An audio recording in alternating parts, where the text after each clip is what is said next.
Good evening and welcome to this session of Tuesdays Encountered in New York. This program is presented every Tuesday at 7 p.m. in New York time. My name is Mark Beecher and I'll be your host today. Our guest tonight is Dr. Holly Duckworth, discussing surprising healing from the higher self. Holly is a practitioner of the quantum healing hypnosis technique taught by Dolores Cannon. And I expect to have a very interesting discussion tonight. So Holly, if you can please open your microphone and join us. Hi, Mark. Hi, everyone. Hi, So great to be here. It's nice to have you.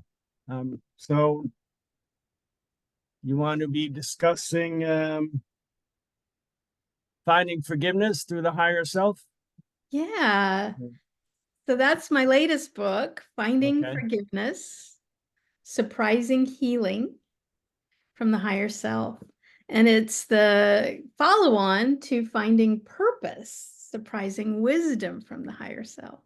Okay. Yeah. So do you want to take us through what a session of the hypnosis constitutes? Sure. So, Mark, I'm a practitioner of what's called quantum healing hypnosis technique, and that's a mouthful, QHHT for short. And that's Dolores Cannon's version of hypnosis. And for those who don't know who Dolores Cannon is, she only wrote 21 books, ranging in subjects from reinterpreting Nostradamus' work and other planet people, extraterrestrial experiences, and then the Convoluted Universe series.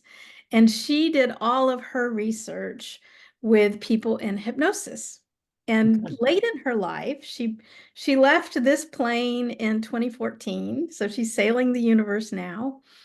But in her, I guess it would be her late 70s and early 80s, after she had been done doing hypnosis for over 40 years, she found out that through hypnosis, the physical body could be healed of ailments using hypnosis and connecting with her form of hypnosis, connecting with what we call the higher self or the superconsciousness or the soul. And so very late in her life, she started teaching other people how to do this. And that's when quantum healing hypnosis technique was born.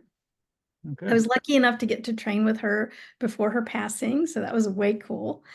And have been doing this now for 12 years. And a QHHT session is really intense. It's 5 to 7 hours. I only spend one day with one client. I only see one person a day. And I spend that entire day with that client. And the way a QHHT session works is you come into the session with all of the questions you want to ask the higher self. So for a lot of people, these are questions about physical healing, emotional healing, life decisions, relationships, past, present, future, it doesn't matter. Most people come in with a very big list of questions. And then we spend a couple of hours making sure that I not only understand the questions, but that I understand the context around the questions. Because when they get into a deep state of hypnosis, I'm going to be having a conversation with the higher self through them. And it's a really organic conversation. So I need to understand not only the questions, but all of the context around the questions to manage that conversation, to get out of it what the client wants out of it. Then we go into the hypnosis. And Mark, the hypnosis alone is 2 to 3 hours. And because of this ridiculous luxury of time, we get into a really, really, really deep state of trance. And that's where we access the higher self. And then I carry on a conversation with the higher self, getting all of the client's questions answered. All that's audio recorded. Then after we get all the questions answered, I'll bring them out and debrief a little, if at all. But then they'll leave the session with that recording. And the most important part of all of this is that then the client listens to that recording over and over and over and over again for years after the session, and their answers are always there. And I've got a recording of myself being hypnotized from 11 years ago, and I still listen to that recording and I still get good information out of it. So that's what a QHHT session is. That's what Dolores did, and that's what I do. Right. And I read briefly that you only have one session. You don't really do follow-ups, Yeah. multiple sessions. And Yeah, because the belief is that the higher self knows what you're going to need 5 years from now, 10 years from now. Like I said, 11 years from now, I'm still listening to that original recording and getting new information out of it. It's not necessarily that the information is new, it's just that I wasn't ready to really hear it right. now. So I have that information for years and years and years and years to work with. And that's what's so powerful. And that's why we only ever need one session. It's already on there. It's already on the recording, what you're going to need 10 years from now. Okay. So this is not simply a past life regression where people come and they go through multiple past lives. Now, sometimes that happens. Okay. We do visit other times and other places. But it could be a past life, it could be a future life, it could be a simultaneous life, it could be something out of the Akashic records, it could be a life outside of form, it could be going back to source. But our clients in QHHT do have all kinds of out of this world experiences. It just isn't limited to past lives. But the crux of it is getting into that direct conversation with your soul. Okay, very good. Yeah, that just brought up a question I'd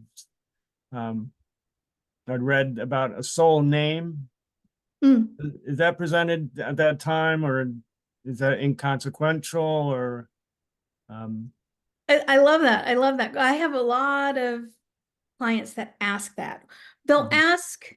ask where's my soul from? Right. They'll ask the soul name.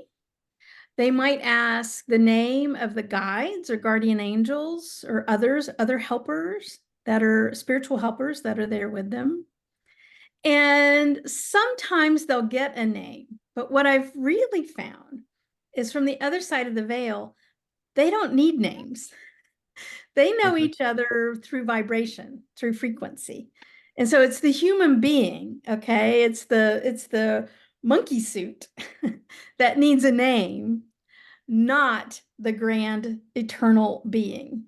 They know each other through vibration. So they don't need a name. They can make up a name for you, but it's made up for you. Okay. So if you have multiple lives, past life regression, there's no significance to the names in a continuum. Well, it's an interesting question, Mark. Okay, because one of the things we begin to understand through QHHT is I always have this funny little saying. I say I'm a past life regressionist that doesn't believe in past lives. Right. And let me explain. There's no such thing as time. Everything is now. All your incarnations are happening right now. And so there isn't this linear progression. I had this life and then I died and then I had this life and then I died and then I had this life. All of your incarnations are happening now. And so how can it be a past life if it isn't past, right? Right. The other thing I find is as we go into these experiences, these other incarnations, on the other side of the veil, what is my life and your life is a little fuzzy. It's kind of more like Jello. Okay. We're not really separate entities on the other side of the veil. We're really, really, really more connected than we are on this side of the veil. And so to get hung up on my past life versus your past life, for example, I've had many, many clients, more than one client, probably 5 or 6 clients, who in hypnosis went back to being Jesus. Okay, firsthand experience of the life of Jesus. And so our consciousness, our soul has the ability to do this. We aren't inextricably separated in a way that we don't have access to all lives on the other side of the veil. So this concept of, well, I was Cleopatra, and then I was Napoleon, and then I was King Charles, and it's like, that's kind of really not how it works. Okay. They're all happening now. And that's actually one of the ways we heal, because sometimes our physical illness in this incarnation can actually be associated with another incarnation. But because that other incarnation is happening now, we can move across time in hypnosis and heal this incarnation through connection to that other incarnation, because that other incarnation isn't a past.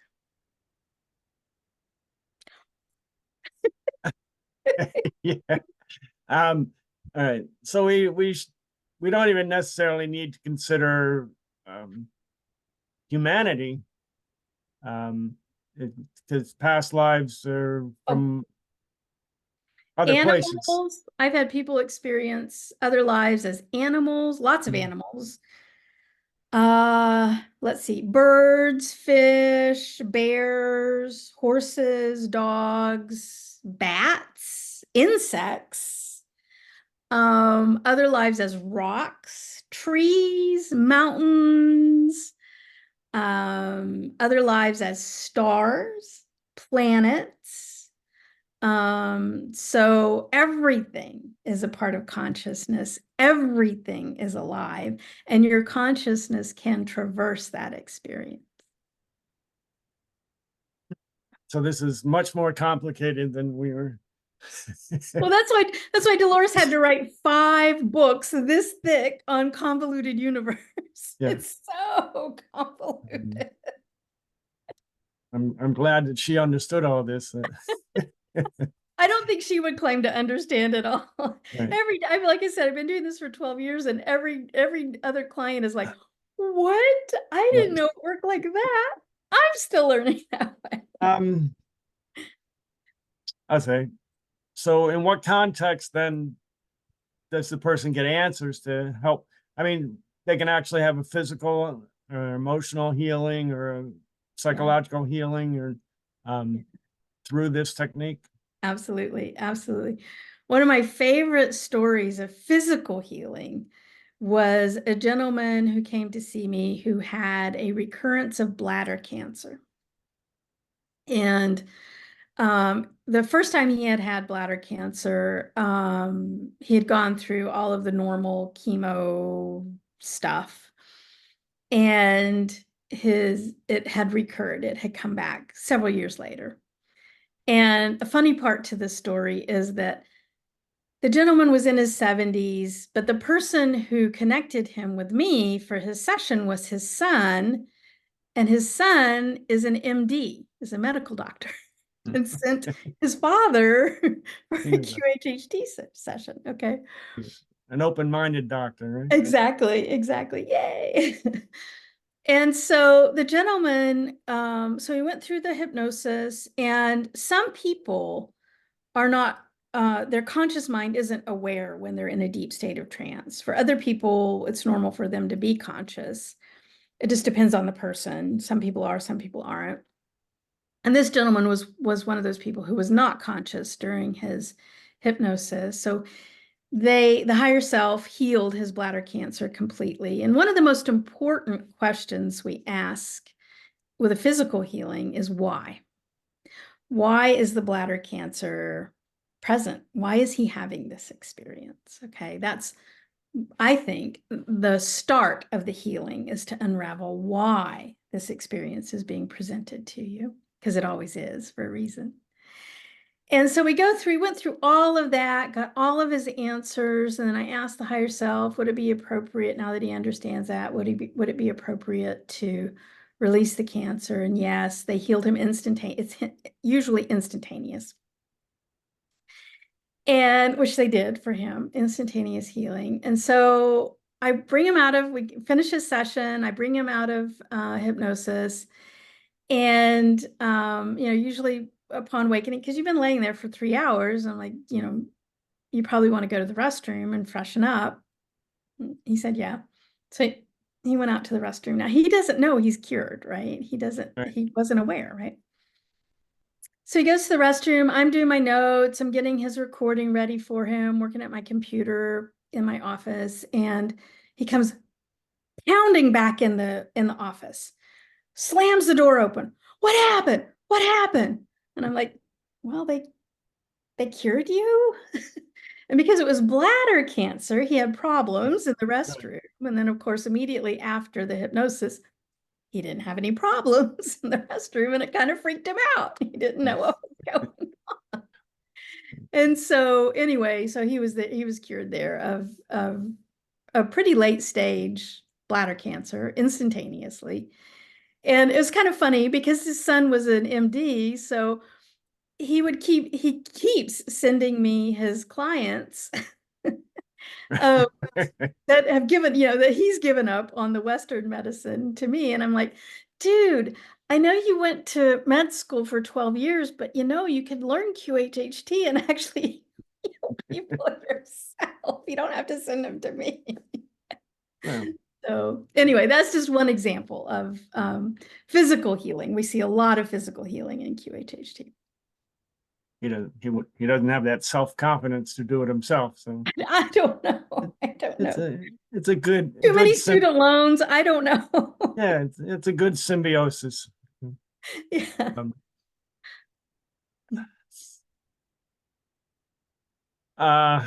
Wow.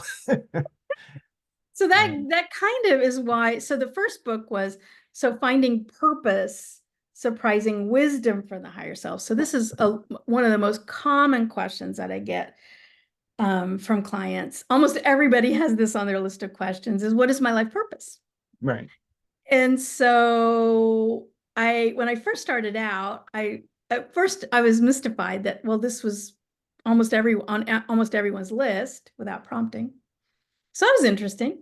And then what became even more interesting was the answers were the same across people. So not only was the question the same, the answers kept repeating. And so what that book is, Finding Purpose, Surprising Wisdom from the Higher Self, is it's a compilation of over 400 sessions and the answers to what is my life purpose? And I actually only found four different life purposes out of over 400 sessions. And I've had almost 2,000 sessions by now, and it's the trend is the same. Right. So do you want to know them? Of course. Okay. So the least of the four, the smallest proportion of the four, is for experience. So your purpose for this incarnation is some sort of experience. So maybe that's to be a mom, or to be a dad, or to be a healer, or something like that. Some sort of experience that you're supposed to have while you're here. The next most common answer is to be of service. So you're here kind of as a supporting actor in someone else's main character. Okay, so you're here to support and serve others, or it could even just be one person in this incarnation. The next more common answer is to be and bring love into this dimension. So to bring or be love, just to spread the love. Okay. And then the most common answer, and this was more than half of the over 400, was to be. Period. To be. Okay. To be the only mark that's been that mark. To be the only holly that's been this holly. Just to be that person in the way and shape and form that only that person has ever been. So it's to be. Yeah. So I wrote that book, Finding Purpose, several years ago. And all of these books, I'm being told that I'm supposed to write them. Okay. Oh. You have an assignment. Right. Exactly. So I was told that book was going to be a trilogy. So the second one came about. And this one is finding forgiveness, and it's surprising healing from the higher self, surprising healing from the higher self. Because as we talk about healing, whether it's physical healing, emotional healing, mental healing, whatever the healing is, most of the time, the vast, vast majority of the time, there's something related to the process of forgiveness that needs to happen in order to initiate that healing. So the link between the concept of forgiveness and the concept of healing is they're inextricably linked from the higher self perspective. You can't have healing without forgiveness, and you can't have forgiveness without healing. Those two things are linked. And so, of course, I'm part of being a QHHT practitioner, and it's just like Dolores, we are innately curious. When I get into these conversations with higher self, it's constantly, but what about this? What about that? Well, how does that work? I don't understand that, just poking and prodding and poking and prodding and just trying to understand this. And so I got into conversation across many clients with the higher self of, okay, so forgiveness is important. Well, how does he forgive? How does she forgive? Like, what does she do to do the forgiveness? Is it as easy as saying, I forgive you, and that's it, and we're good? It's not that easy.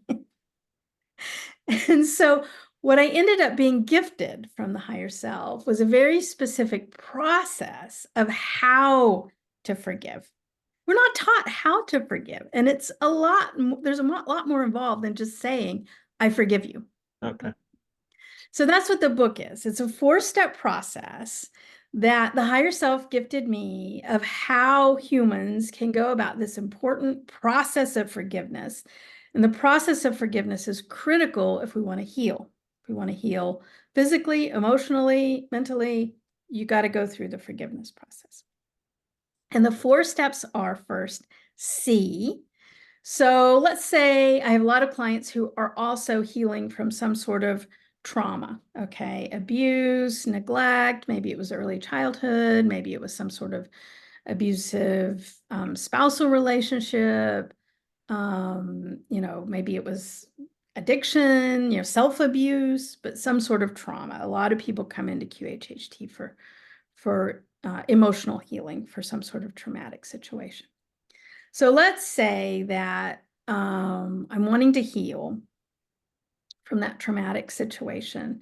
What the higher self says is the first thing you're going to want to do is you're going to want to see that experience from all angles, from all sides. You're going to really, really do the introspective work to understand the other person's perspective, your perspective, and even the higher self perspective, the eternal perspective. So you're going to take all of the sides in this traumatic situation, and you're going to go back and you're going to look at them. Do that introspection. So C is the first step. Second step is accept. You're going to accept that what happened happened. Okay, you're not going to deny it. You're not going to regret it. You're not going to wish that you said this instead of that. Okay, you're going to fully accept the traumatic situation exactly as it was after you've done all that introspection to see it from all the perspectives. So see and then accept. And then the third step is release. You're going to release all of that energy.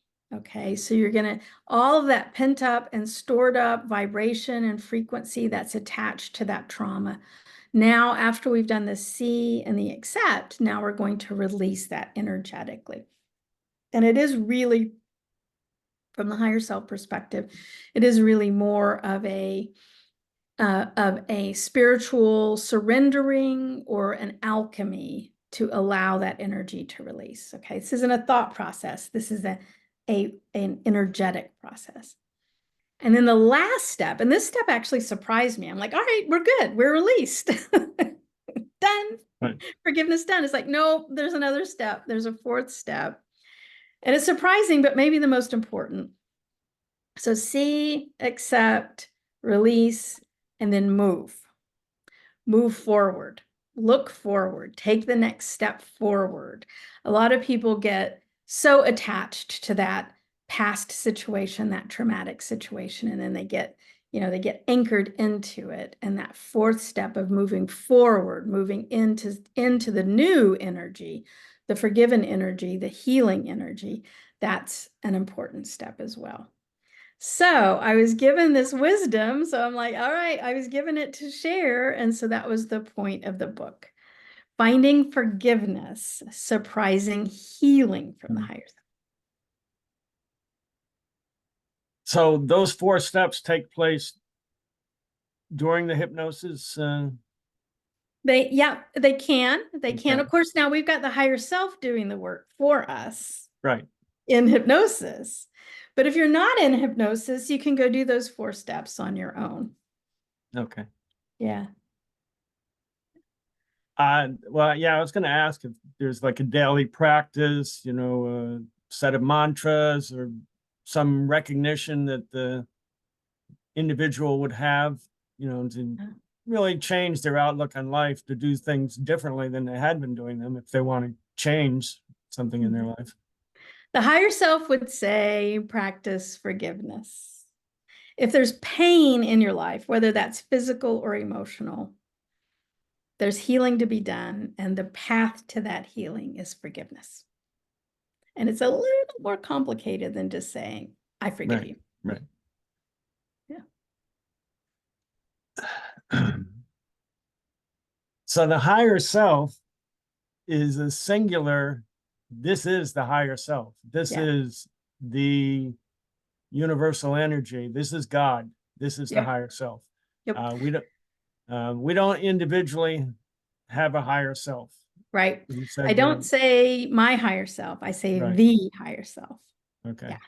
So, and a lot of people will ask, they'll want to say that because it's kind of freaky, Mark. I mean, you're deep in hypnosis.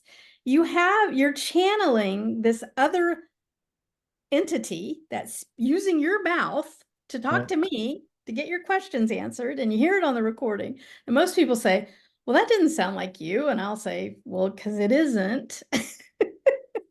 The voice changes, personality changes. It's really kind of freaky to have someone else speak through you. Okay. Use your tongue and your mouth to speak, but it ain't you. Okay. So that's a little weird. And a lot of people will have on their questions, they'll ask, who's talking? I want to know, like, describe yourself. Who are you? Right. Which I think is a great question. I always love the answers to that. And so we'll get answers like, well, I'm the eternal aspect of him. I've always been with him. I always will be. I'm the part that's connected to source. We get words like soul or consciousness or spark is another word that they use frequently. And I think humans have a lot of different words for this, but it's kind of the same thing. Soul, super consciousness. Yeah, that connection to source. Yeah. Okay. So why don't we have all the answers already? And we've been through generations, thousands of years. You've been through thousands of hypnosis sessions. Why don't we have all the answers? So Dolores would answer that question this way. And she has kind of a famous quote. I actually have a t-shirt with this quote on it. And she says, if you knew all the answers, it wouldn't be a test. And so think about it. I've never found any evidence of forced incarnation. No one is forced to incarnate into this three-dimensional reality where we experience separation from source, we experience duality, we experience pain and suffering, because there's no duality, there's no pain and suffering over there. Okay. Mm-hmm. We come into an incarnation like this because we want to have those challenging experiences because our soul wants to learn. And if we don't have the challenge, if we don't have the test, and it wouldn't be a test if we knew the answers, then there wouldn't be any reason for the incarnation. If your soul didn't want to grow, it'd just stay there. It would never incarnate. It doesn't have to incarnate. It's only doing that because it's ready to learn some sort of lesson. Okay.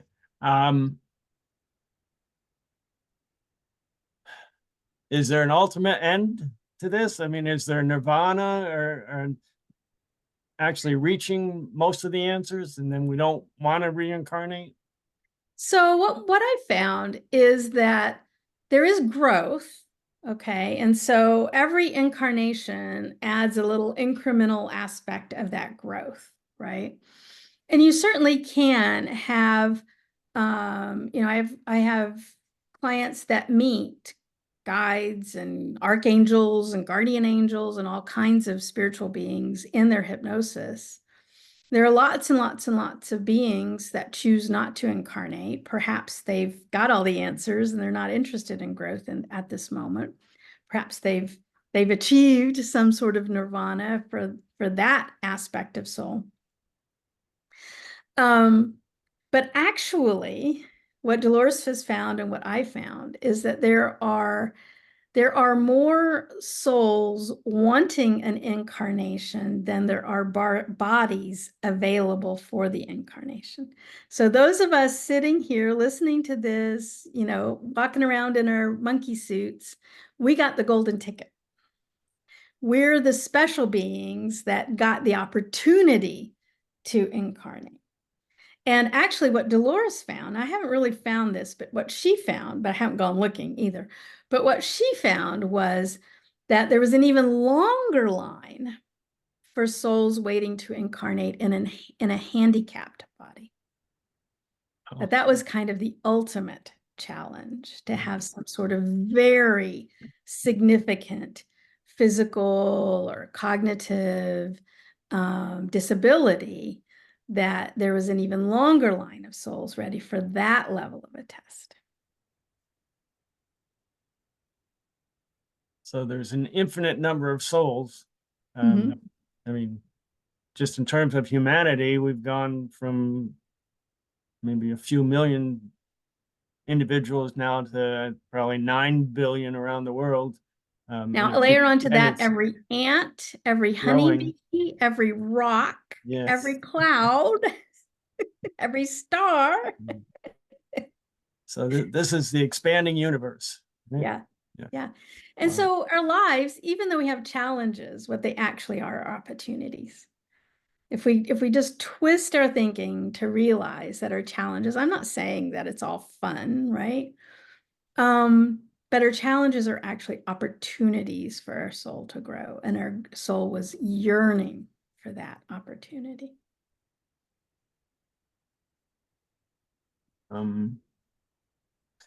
Wow.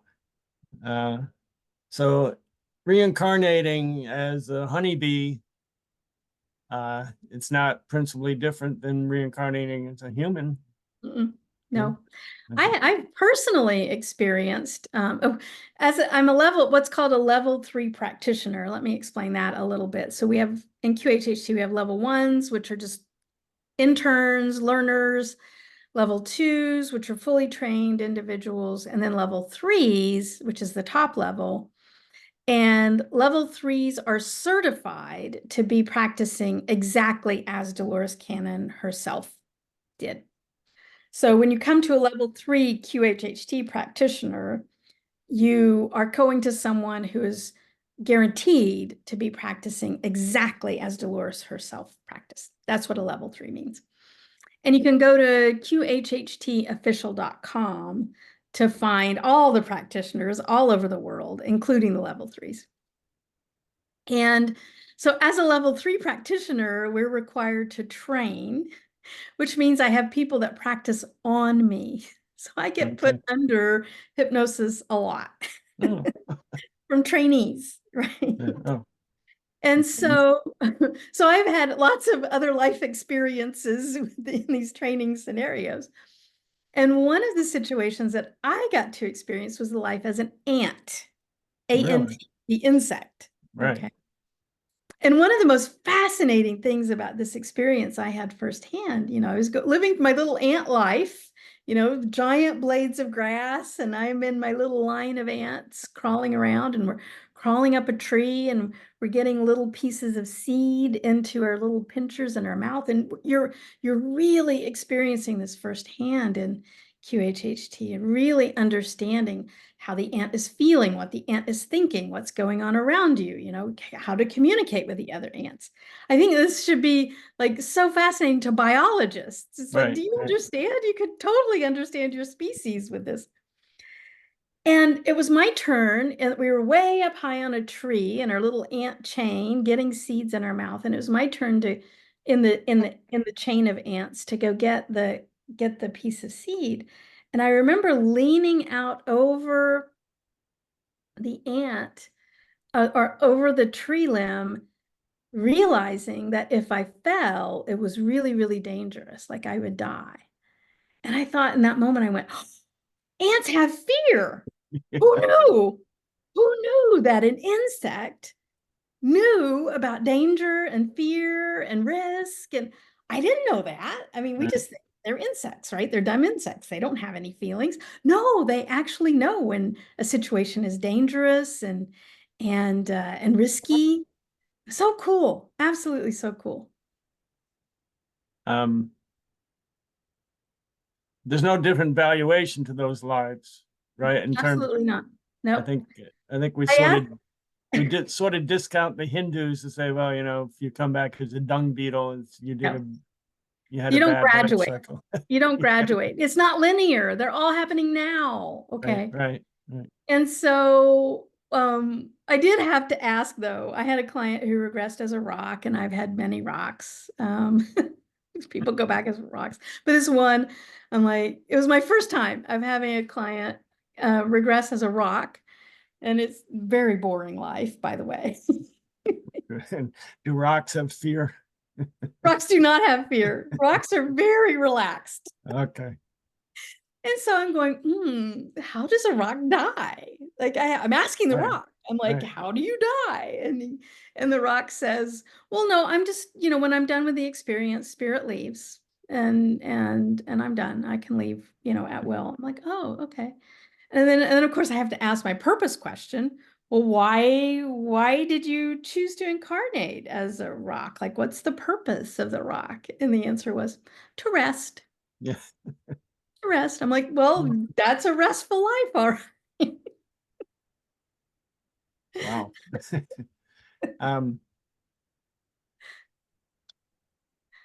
So do your patients come back to you, and do they attempt to come back to you? So I do work with clients sometimes after their QHHT session. I have a service that I provide, and it's called higher self integration. And so for some people, after they've had that taste, so think about it. I mean, you're laying on the bed, you're in my office. If you're one of these people that is consciously aware during hypnosis, which I think is wonderful, I'm that way. I think about clients that are like the gentleman with the bladder cancer we talked about earlier, who was not conscious during hypnosis. He left my office as clueless about what it felt like to have the higher self speak through him. Right. You know, as anyone else on the street. For myself included, and my other clients who are somewhat consciously aware during that hypnosis, you remember what it felt like the visceral sensation of higher self speaking through you. Okay. And it's like, it's crazy. It's amazing. It's glorious and powerful, but peaceful at the same time, and confident and direct and loving. It's an amazing feeling. And so once people have a taste of that, they're like, I want more. I want that feeling in my life. I don't want to just do it in hypnosis. And so I teach this course called Higher Self Integration. It's a 3-month-long course. And so I teach people how to live, allowing that aspect into your consciousness, into your awareness on a day-to-day basis, you know, in the grocery store, driving in traffic, you know, at work, whatever you're doing, you can, with a little bit of practice, you can be able to move and shift who's in the back seat and who's in the front seat versus ego self versus higher self at any minute of any day. And so that's how I might work with some of my clients after their QHHT Right. session. Right. So they absolutely is a life-changing It is. session for them. Yeah. It is. Yeah. That's the number one thing people say about QHHT sessions is they are life-changing. Yeah. Yeah. And so how wonderful is my job? Like I get so cool. A, I get a front row seat to the universe, to all the questions of the universe, right? Right. And B, I get to be the facilitator of these life-changing experiences for people. It doesn't get better than this, Mark. It doesn't. Yeah. Have any of your patients written books about their experience? So I have one of my clients she's in the process of writing her book, but she started spontaneously channeling the Council of 12 in her QHHT session. So rather than going to another life in her QHHT session, she went in front of the Council of 12. And so this is a Council of 12 interdimensional beings who direct activities in a certain part of the universe, in a certain universe. There are more than one universe, by the way, adding to the complexity. But in our universe, they are directing activities in certain parts, which includes Earth. And so she went in front of the council, and we found out that she was part of the council in another aspect of her soul. And so after her QHHT session, she started spontaneously channeling different members of the Council of 12. And her name is Laura DiPiazza, Depizza, and she has a YouTube channel, and it's called The Expansion Project. And so she freely channels wisdom from the Council of 12 and shares that information with people on her YouTube channel. So, and she's at the end of writing a book about her experience with that. So yeah, crazy things like that happen as well. Am I blowing your mind, Mark? I want to come see you immediately. Well, okay, let me add a caveat. Most of the level 3 QHHTs are booked months, if not years in advance. Yeah. That's what I was going to say in terms of Dolores Cannon Institute or whatever. Are they expanding? Are they developing Well, more? there are over 3,000 practitioners. I haven't counted them lately, but over 3,000 at QHHTofficial.com. But out of that 3,000, there's only 30-ish level 3s. So Ouch. yeah, but we're all over the world, in Australia, in England, in Spain, in all over the US. And so, but it's a big deal. It's about 4 years of training to become a level 3. It's kind of a big deal. But just in terms of human development, why aren't we further along the line of this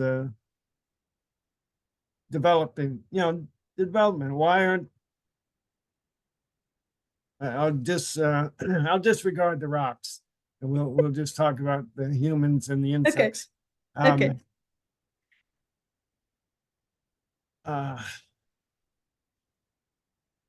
Why have we not developed further spiritually? Yeah. So that's a great question. So Dolores wrote a book. I'll encourage everybody interested in the answer to that question. The book's only a little over 400 pages long. And the title is 3 Waves of Volunteers and the New Earth. Okay. So go read that book. But I also want to talk about the new Earth. We're actually in the middle of an ascension process for the Earth as a sentient being. So Gaia, the Earth herself as a planet, is a sentient being. And she's kind of sick of us. She's kind of ready to move on. Okay. And those of us that are incarnated with her right now are a part of this ascension process, which is the shifting frequencies and shifting vibrations of the Earth as a planet. Okay. So if you're going to have an experience as an incarnate being on a planet, on any planet, you're going to have an incarnate experience that is attuned to the vibration and frequency of the planet itself. Okay. And so the Earth herself, she's kind of young as far as planets go. And she's evolving into a higher dimensional being. So the shorthand is she's evolving from 3D to 5D, but the numbers don't mean anything to her. The numbers only mean something to human beings. So in the future, those souls that choose to incarnate on Gaia, on the Earth, will have a higher vibrational experience than those in the past. Okay. So in the past, this was a much denser place to incarnate on, a much more challenging. I mean, think about all of the wars in the Middle Ages and, burning witches at the stake and the Inquisition and all of the things that happened in the past on the face of the earth. And over the years, we've become more and more and more and more ascended, more and more and more enlightened. And she's in the process of shifting dramatically to a much higher vibration and a much higher dimensional experience for the people that choose to incarnate on her. Now, I think there's an important thing though to add here, because everybody kind of goes, yay, we're getting rid of the slaveholders and the Illuminati and the bad people that are keeping people down and whatever on this planet. Okay. There will always be other places to go where your soul will want to go in the universe, to have very, very low dimensional, very challenging, painful, suffering type experiences. So there are other planets out there where your soul will choose to incarnate to still have those 2D and 3D, those really dense, low vibrational, painful experiences like they used to have on Earth. But the Earth is choosing a different frequency for herself. And we're all here to help her. Very good. Now, when you said there are multiple universes, thousands, hundreds of thousands, millions, whatever. Now, how do the multiple dimensions equate to universes, or is it part one and the same? Are they different? Are they separate? Yeah, that's a great question. Okay, so two concepts, universes and dimensions. So the way the higher self is explained to me, because I've asked, I'm innately curious. What is a dimension? What's up with that? How do you describe that to us monkey suits here? And the way that they describe it is that you can think of a dimension as, it really is about vibration and frequency. But the analogy that they've given me is like a radio dial. Okay, like the old-fashioned radio dial where you had the knob and there weren't even any bumps in between, but you could actually move the radio frequency at any number. Okay. Right. 101.2, 101.3, 101.4, and halfway in between 101.3 and 101.4, and you get that staticky, overlappy kind of thing. So dimensions are kind of like that, okay? So they're different vibration and frequency experiences in the same place at the same time, okay?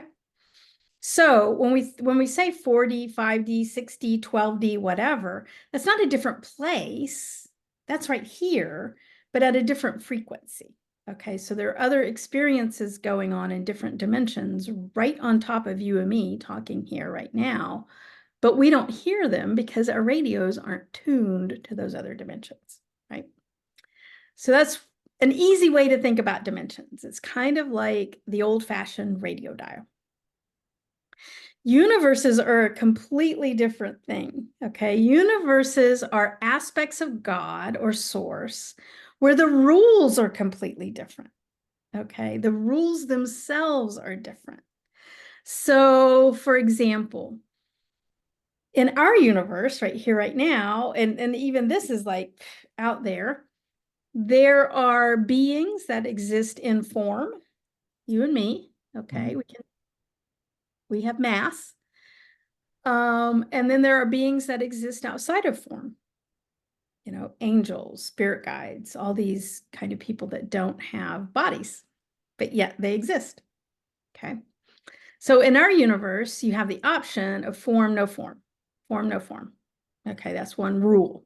You can choose form or you cannot choose form. In another universe, that rule may not even apply. For example, that rule, that in that other universe, there may not be any form at all. It may be only energy. Okay, there may not be a form-based thing going on. And so all of the rules will be different in the different universes. Our monkey mind can't really conceive of the possibilities of these other universes, but they're out there. Right. All we can concentrate is on the four essential goals, right? And learn and apply things and learn things and Yeah. And yeah, I mean, it comes back to, again, like we were talking about challenges, see them as opportunities. Your soul stood in line to get this monkey suit, to have these challenges, to have this incredibly rare gift of a human incarnation. And it really is humans are really, really special in the universe because we have the ability of self-awareness, right? We have the ability to know what we know and know what we don't know, as opposed to rocks or ants or honeybees or whatever, okay, or stars, right?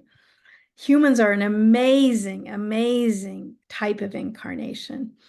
And as Dolores would say, it ain't kindergarten, it's college. yeah. And so everyone who is wearing a human suit, you're automatically, by virtue of wearing a human suit, you're an old soul. This ain't your first rodeo. Okay.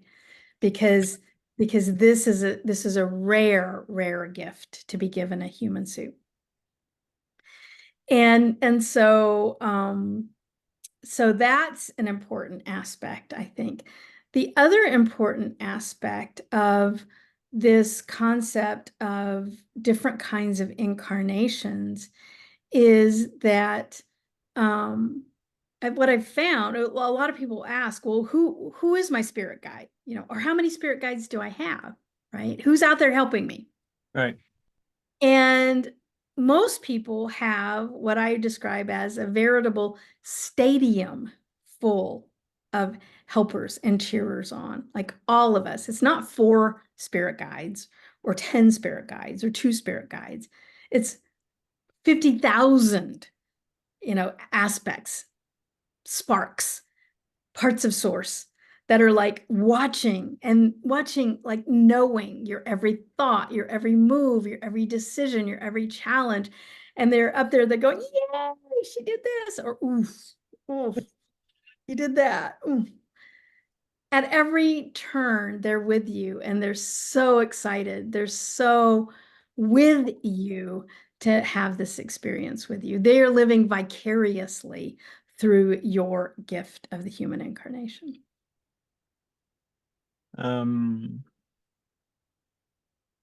Well, in that regard, are they just spectating or are they ready to help and assist and help us change? Well, they like to help, but one of the rules of this planet, okay, of Earth, and I don't know if this is changing or not. It's actually a really good question. I haven't asked in session about the new Earth, but heretofore, one of the rules of being incarnate on Earth is it's a place, because it's this experience of separation and forgetting. We forget what we are. We forget that we're a soul in a human suit, not a human with a soul. And it's one of these rare places in the universe where we think we forget about our connection to source. We lose that. So we feel separated from source. So those are two rules of this kind of incarnation. But another rule of this kind of incarnation, as a human incarnation, is that they can't interfere. It's a rule of non-interference. Okay. And it goes along with the challenges. It's about being in college, not kindergarten. Okay. So these rules are set up to make it more challenging because you're in an advanced situation of soul growth. So they can't interfere. They can't see you make a mistake and then do something to prevent you from making that mistake. But if you ask, they can help. Okay, that's not interference. And I have a great example of this, of how important it is of how you ask for spirit help. So I had this client years ago who she was a home healthcare aide, as that was her day job. And home healthcare aides aren't compensated very well, unfortunately. And she always struggled financially, and she was frustrated with it. And she said to me, she said, Holly, every month, I pray for the rent to be paid. I don't know how the rent's going to be paid, but some miracle happens and the rent's paid. But I'm sick of it. I'm sick of having to like pray and pray and pray for the rent to be paid. And I'm like, okay, so I'll have a conversation about your financial abundance with the higher self. So she's deep into trance. I'm having the conversation with the higher self, and the higher self says, well, we don't understand. She keeps asking for the rent to be paid, and we keep paying the rent. We're giving her exactly what she's asking for. And I said, well, maybe that's not exactly what she wants. Maybe what she really wants is to just have a safe, healthy, happy shelter, a home that she never has to worry about. And they're like, yeah, we can provide that, but she's got to ask for that. And I'm like, well, I'm asking for it on her behalf right now. And they're like, well, absolutely, we can provide that for her. We will provide that for her.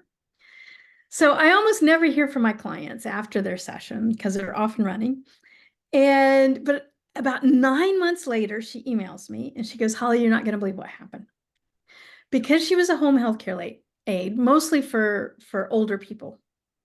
She had this older gentleman that was one of her clients that she was helping, and he passed away like about 9 months after her QHHT session. And he had willed her his home free and clear. And so she was moving into his home and making it her own. And my guess is that on that day, they went into cahoots with this gentleman, and, upon his passing, this was going to happen. It took a little while. It took 9 months for this gift to transpire, but they gave her exactly what she wanted.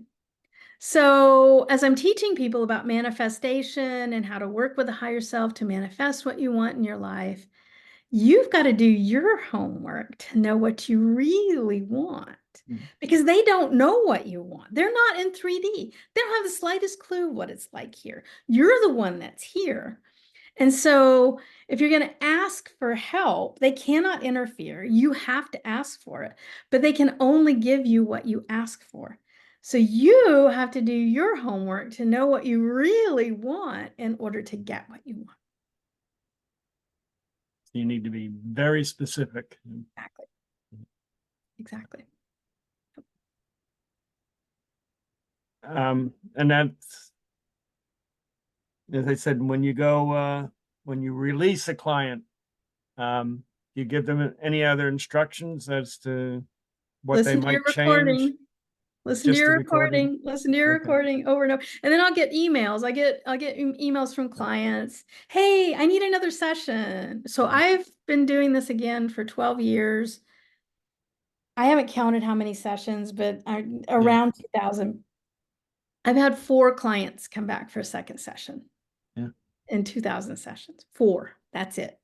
And in all of those cases, the client said, Holly, it's like, I'm living in a whole new universe. I have all new questions. It's like, okay, we'll come back. Most of the time, though, I'll get an email from a client.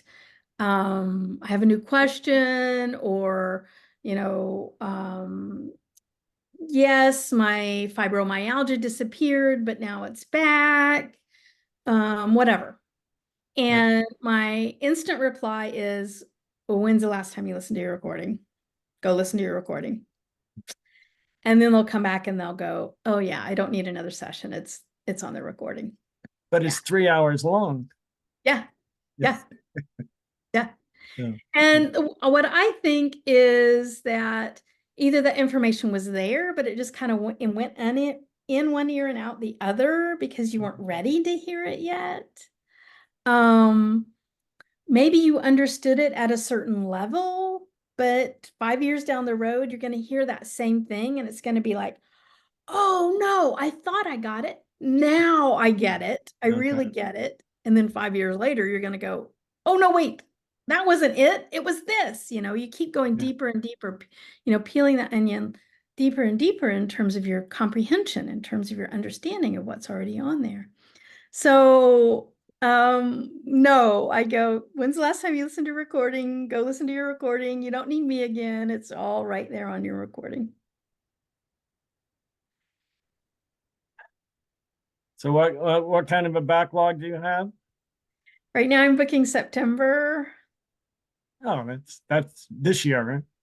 Yeah, at least. Yeah. Dolores, on her passing, she had an 8-year waiting list, and she only took people with terminal diagnoses. So yeah, I know I've met quite a few energy workers that really only take terminal patients. Yeah. That's service, right? Yeah.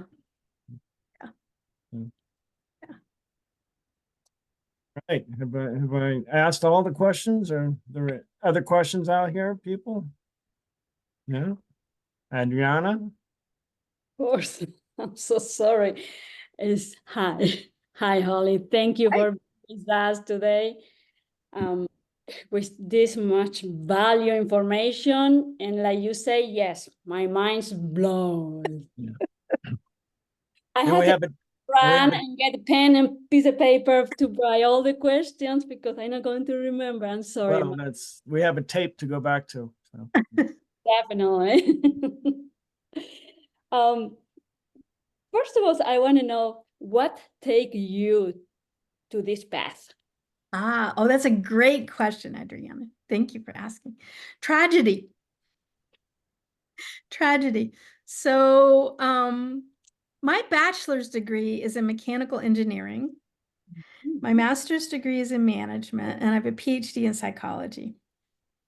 So 12 and a half years ago, I had never heard of Dolores Cannon. I would have never heard of her. I did not have the slightest clue of who she was. I was not woo-woo at all.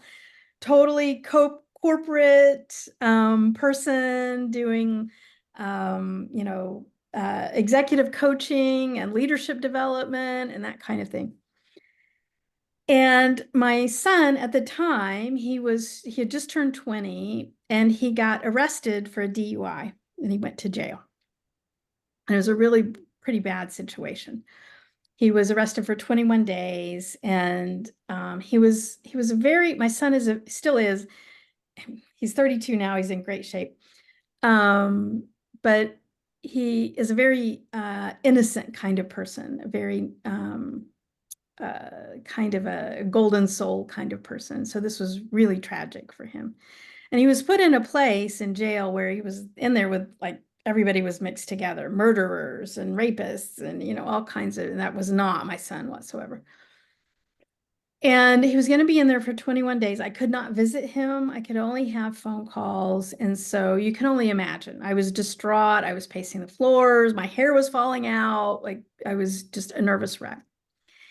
And he said in one of our rare phone calls, he said, "Hey, Mom, I found this book in jail. I think you'd really like it." And it was Dolores Cannon, Convoluted Universe, Book 4. And I'm like, okay. So just to have something to talk to him about on our next phone call, I ordered the book. And the minute I got off my call with him and I started reading this book, and everything I ever believed in my life was written in this book. And I had never seen these things written in a book before. And it was like, this is it. And so then I started reading another book and another book and another book of Dolores's, and all of it was ringing so much truth. So my son gets out of that situation, gets out of jail, and he comes home, and she was going to be having a weekend seminar. So he got out of jail in December. In January, she was going to be having a weekend seminar. And so I told my son, let's go see her. Let's be in the room with her. Because we were both big fans by then. And so she would have these weekend seminars where she would have 200 people in a hotel ballroom and put everyone into hypnosis simultaneously, right? And so that's what this weekend was going to be like, 3 days, and every day it's a different hypnosis experience, and she's lecturing and doing all of these things. And so my son and I went to this weekend seminar. Now, I'm an engineer. So this whole time I'm thinking, I had so much respect for her books, her research, how she wrote, and I had all these questions for her about her research. But I'm thinking, this hypnosis thing, that's not going to work on me. That's going to work on those people, but not me. But that's okay, because I've got a lot of respect for her. So, of course, we go into this seminar, and the very first hypnosis, I'm having this out-of-body, profound experience of this woman in the 19 teens in this urban city. I'm a Black woman, and I could even, like, I could smell the bacon that I was frying, I mean, just like completely immersed in this woman's life. And so we come out of the hypnosis, and I'm like, oh my God, this works. This really works. Like, I'm going to run up to the stage and tell Dolores Cannon, did you know this works? Because she's only been doing it for 30 years, right? And so that first profound, like instantaneously, it was profound. And I'm like, oh my gosh, this is incredible. This is amazing. That was in January. February, I was in training. Never looked back. I'm like, I know what I'm doing for the rest of my life. I'm done. This is it. We're good. And so my son and I joke. So, that was 12 years ago. He went on to be a geochemist. He's, with the love of his life, he's doing great things. And we joke now. We look back and he goes, Mom, that's the only reason I had to go to jail was for you to meet Dolores. Like, Is that true? Thank you. Yeah. Wow, that's really how the universe prepared everything for us to find it. Yeah. Another thing just blow out my mind is the reincarnation, and we are living and present in different way. I didn't get it. I've had it described. I'm a really visual person. And I don't know if this is a Buddhist thing or not. I don't know. But I've had it described. So imagine a wheel, but not vertically, horizontally. And you have the hub of the wheel, and you have all of the spokes of the wheel. So like a bicycle wheel, like it's got lots and lots and lots and lots of spokes. And then the rim of the wheel. And we can think of the hub of the wheel like our soul. That's the higher self. And all of these spokes are the different lives that are coming out of that hub right now. Okay, but then they're all attached because you've got the rim of the wheel, right?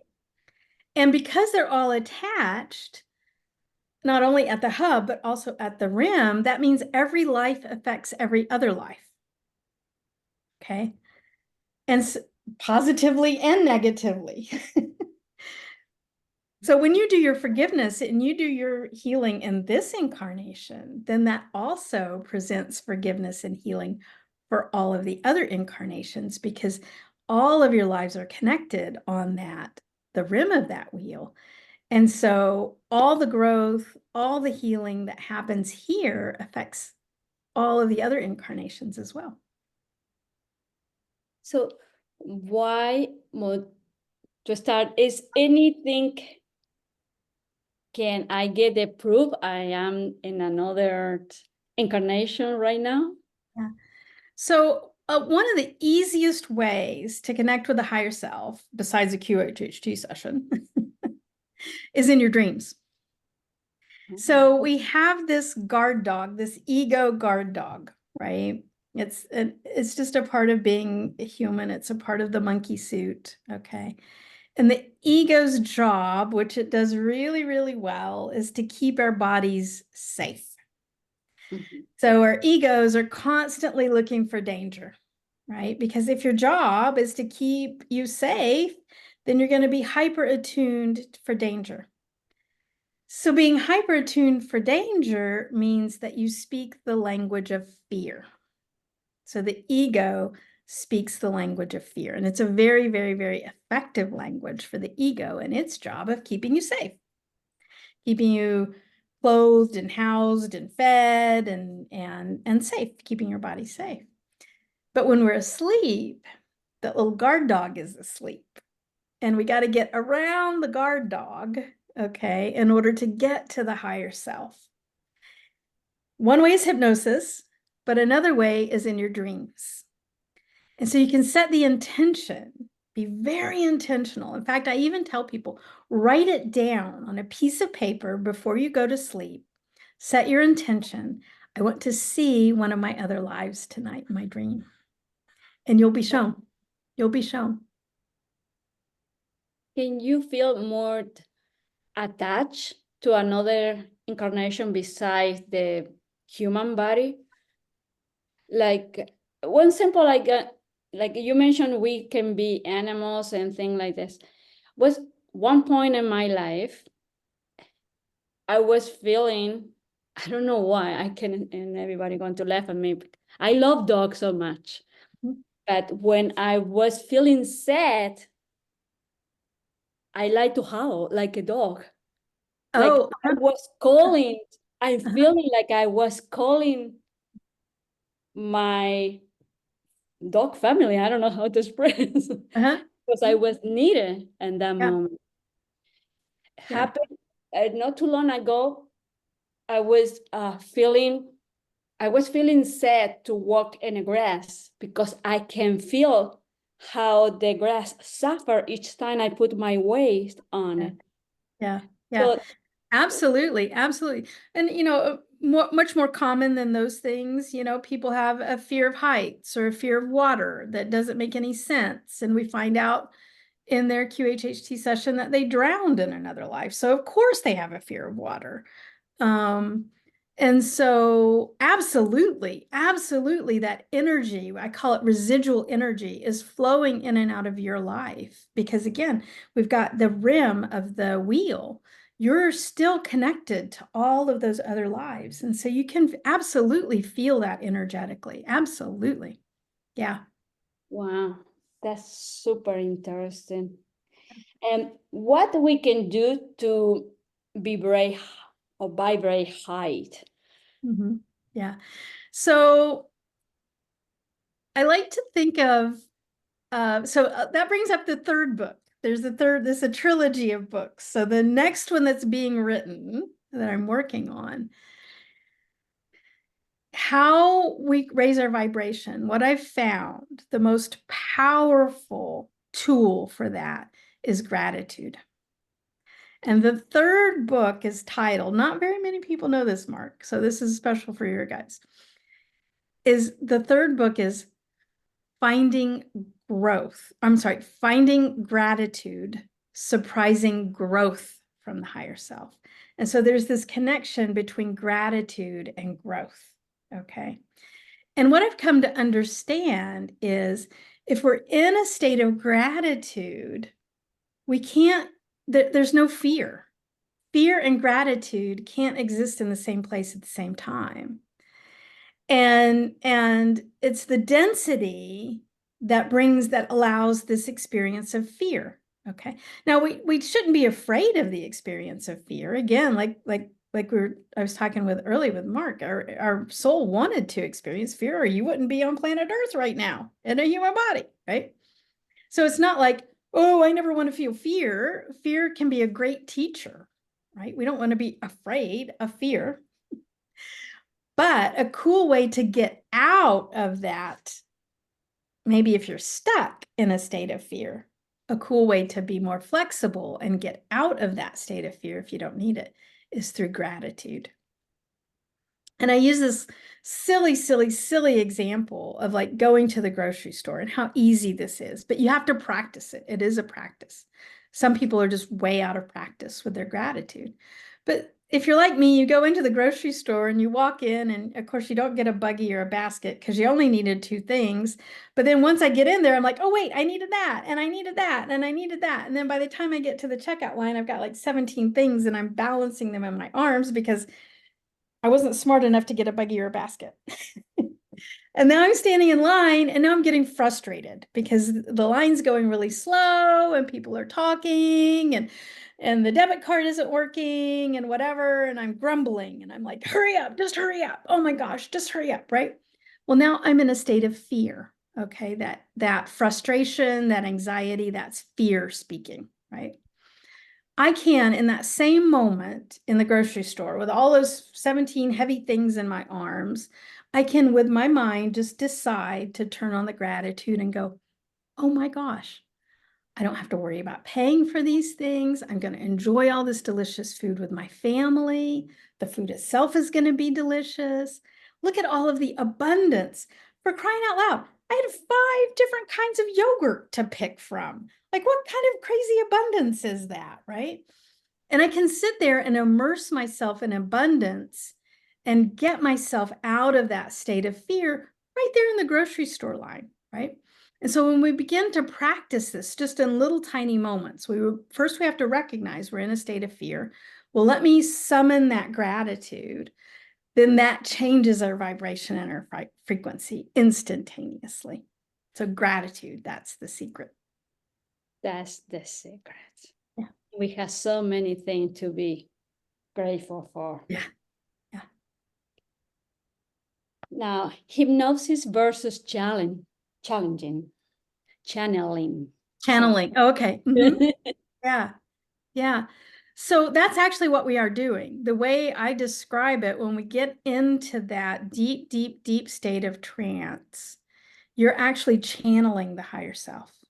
And everyone can channel. Absolutely everyone can channel. And that's what you're doing in QHHT. You are channeling the higher self. And that's what we're doing. So it's one and the same. And you get anytime the client is there under hypnosis, you actually get at the same level of energy in that moment in order to receive the messages? That's a great question. So a lot of times the clients will feel, again, it's this whole spectrum. Some people their conscious mind is not aware when they go into that brainwave state. It's a brainwave state, okay, hypnosis. And some people, for them, they just naturally are aware in that brainwave state. So we're talking about people who are aware, which I think is an amazing gift. I'm so happy I'm that way. So if you are aware, most people will come out and go that they will literally be vibrating, like I'll touch them or I'll hug them or whatever, and they'll just be. And for me, myself, okay, I used to start as the facilitator. I'm not even in hypnosis, but I'm just in the room with this energy, right?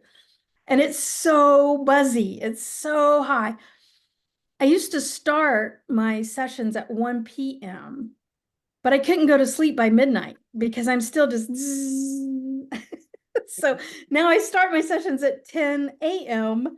so that I'm not vibrating by the time it's time to go to bed at night, because I'm just. Yeah.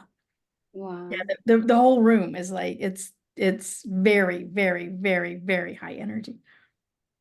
Did you ever experiences of a soul, somebody who passed away and come back really quick?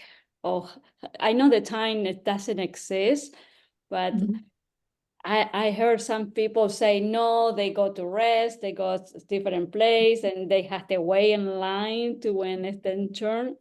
Versus another people say no, they can come back quick, but I'm not sure how I that have a works. great story about that. So most incarnations, there is a lot of time. I don't know how. I'm not sure that humans are capable of really comprehending eternity.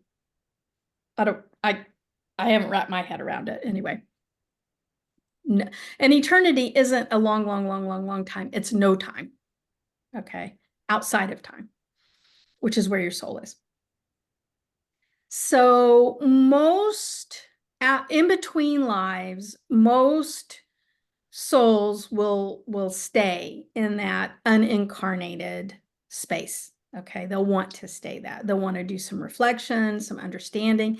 You incarnated with a whole soul family. So you're gonna want to reconnect with that family. Hey, how did you like it when I did that? Oh, what about this when we experienced that together? Wasn't that cool?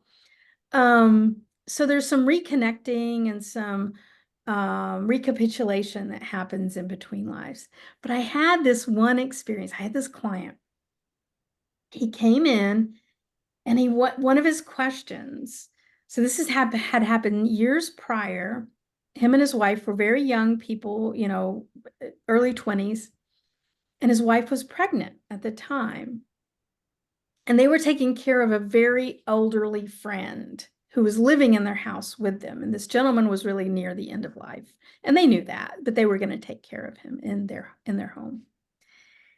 And him and his wife are laying in bed one day, and all of a sudden, both of them are awake, but in bed.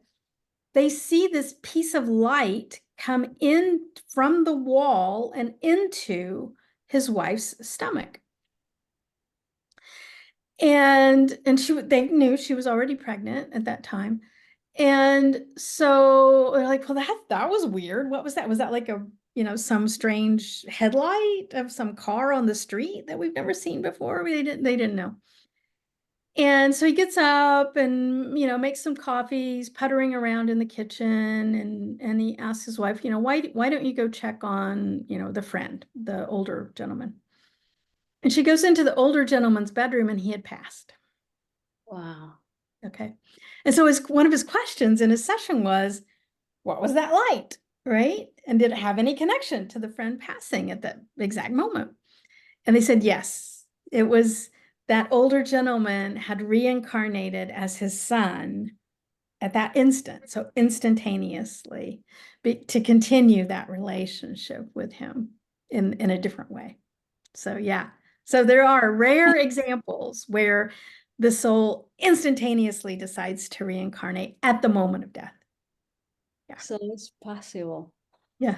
See, we're talking about with Mark.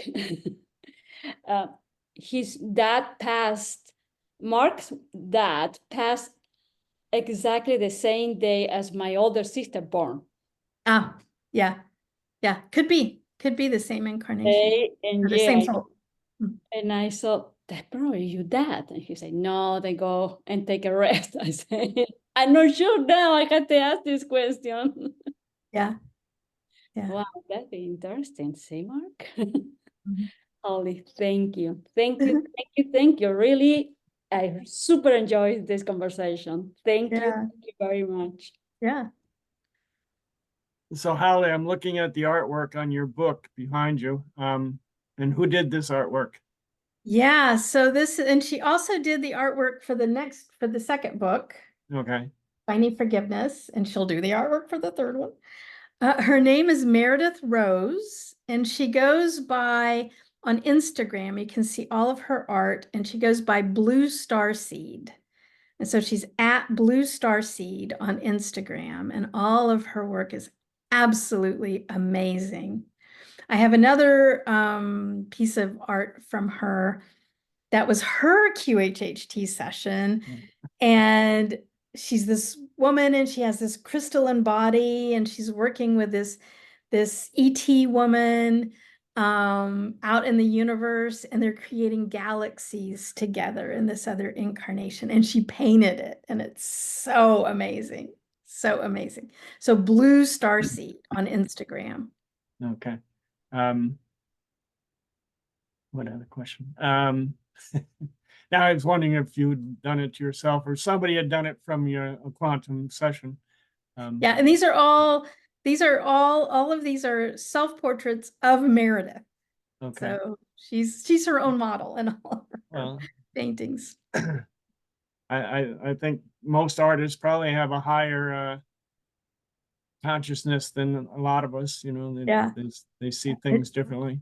And Yeah. she's absolutely magnificent in her painting. She really is. So Holly, tell us where you are, where you normally practice. I'm in Durango, Colorado, which is the Okay. absolute middle of nowhere. It is not close to Denver. It's an 8-hour drive to Denver. It's on the map. We've heard of it. It is on the map. It's a tiny town of 18,000 people, but it's beautiful. We're in the middle of the San Juan Mountains. It's an old 1880s historically preserved town. It's a really beautiful place to vacation. A lot of people vacation there. We're closest to Santa Fe, Sedona, and Moab, kind of in that Four Corners region. Oh, okay. I mean, you mentioned those areas, and those are some of them are recognized vortex areas. So yeah, we've got some amazing energy in our mountains too. I look at a 14,000-foot peak from my back deck. So it's serious Rocky Mountains. It's absolutely beautiful. And so you can see all of my stuff on my website. It's awarecaredurango.com. okay. awarecaredurango.com. On Facebook and on Instagram, it's Aware Care. And then on YouTube, I'm Holly Duckworth, PhD. Holly Duckworth, PhD. There's another Holly Duckworth, so make sure it's the PhD one. Right. And I share lots of session segments. So I get permission from my client to actually share some of their actual recordings from the middle of their QHHT session, like when it's like over the top and amazing and crazy. And I'll always get their permission to share that. So YouTube at Holly Duckworth, PhD. And go listen to the QHHT segments. They are out of this world. Very good. Excellent. Yeah. I can't tell you how much we've enjoyed the conversation. It's just been fantastic. Thank you. Thank you for the opportunity. Right. Is there anything addition you would like to offer to us that you said you're booking out to September nowadays, but yeah, there's lots of really great level 1s and level 2s out there. There's probably one in your area. They're all over the world. Okay. I would caution people though, when you're booking with not a level 3, I do encourage you. I was a level 1 and I was a level 2. Go book with a level 1 or level 2, but ask one question, just one question before you book. Do you practice exactly as Dolores did? And if they say yes, then you can vibe with them, you know, you get a good feeling from them. Go see a level 1 or level 2. They're going to give you a great experience. You don't have to wait on a level 3. But they're not necessarily doing single sessions, or they're doing the same. If they're practicing exactly as Dolores did, they're doing exactly what I'm doing. Okay. They just have a few less sessions under their belt. Okay. Yeah. Very good. And QHHTofficial.com. That's where you go to find those practitioners, and it has a feature to search by location. So you can search your state, you can search your city, and find someone really close to you. All right. I mean, I loved how you got into the transition from mechanical engineering to this, and I guess we can all look forward to differences in our careers and in our future lives. You know, I find that, Mark, I find that a lot of people that are in healing or in the spiritual healing space, we got here through tragedy. Yeah. We had to have the 2x4 across the forehead to get to where we are. Absolutely. Okay. I think it's been fantastic. We've enjoyed it immensely. And hopefully we can get together sometime in the future. Absolutely. Anytime. Anytime. Very good. So thank you again. Thank thank you to everybody listening and for their time, and look forward to seeing you next week. Our guest will be Sydney King. So we'll set up some advertising for that. So, thank you again, Holly. All right, thank you. Bye-bye. Fantastic.